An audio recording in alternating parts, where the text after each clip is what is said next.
I started getting high when I was 11. And when I was about 15, I started shooting up. I did every drug in the book until I was about 30 when I stopped. I'm 57 now.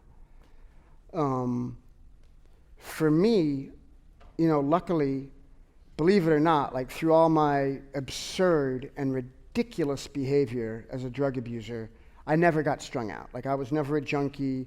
I always sort of had this something inside of me that wanted to do things that were really important that stopped me from getting strung out or really becoming a drug addict.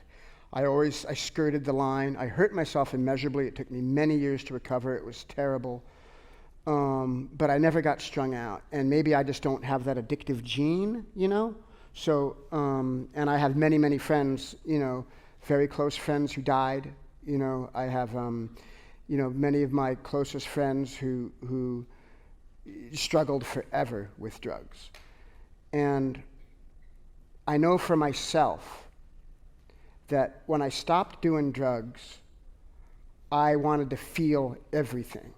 I wanted to feel my pain. And all my life I've suffered from really bad anxiety attacks and panic attacks and periods of like immense insecurity and have a really hard time just loving myself for just being me. It's a work in progress. But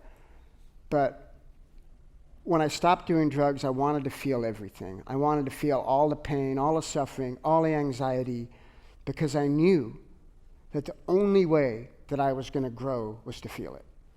And I know that we all yearn to be as deep as we can be, to be as kind and compassionate and as good as we can be. And the only way to be that is to feel your pain and to sit there and let it wash over you. And like now, I'm not a religious man. I'm not. And when I'm hurting, but I believe in God and I pray. And when I'm hurting and I feel terrible, I get on my knees and I say, "Dear God, give me some more. Thank you. I know nothing. Thank you. Help me."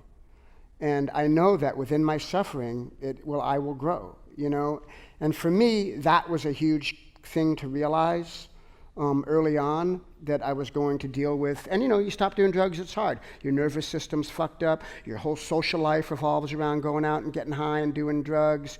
You have all these associations, all your serotonins and dopamines and shit are wired to be high. It's hard, It's fucking hard to stop. It's hard to stop. It's hard to feel everything.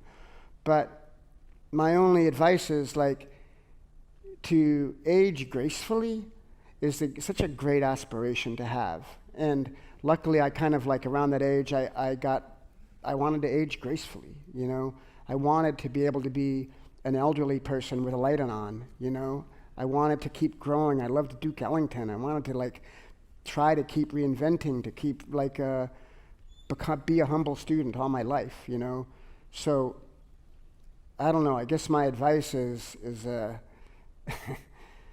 to try to love yourself and to drugs ultimately are pretty selfish, It's all about you and your pain and your world that you want to cut everything else out.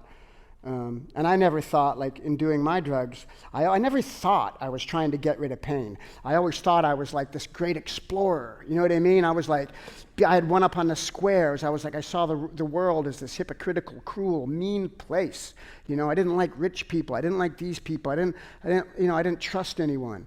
And I thought I'm doing drugs, and it was woohoo! I'm in this rarefied air now,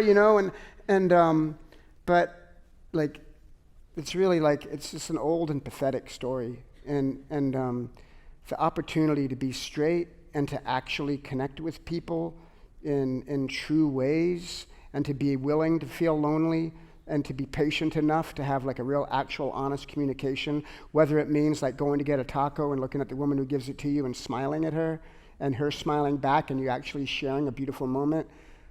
Those are the little triumphs that for me make not being on drugs the greatest thing. So I don't know if that's a good answer or not. I'm no drug counselor.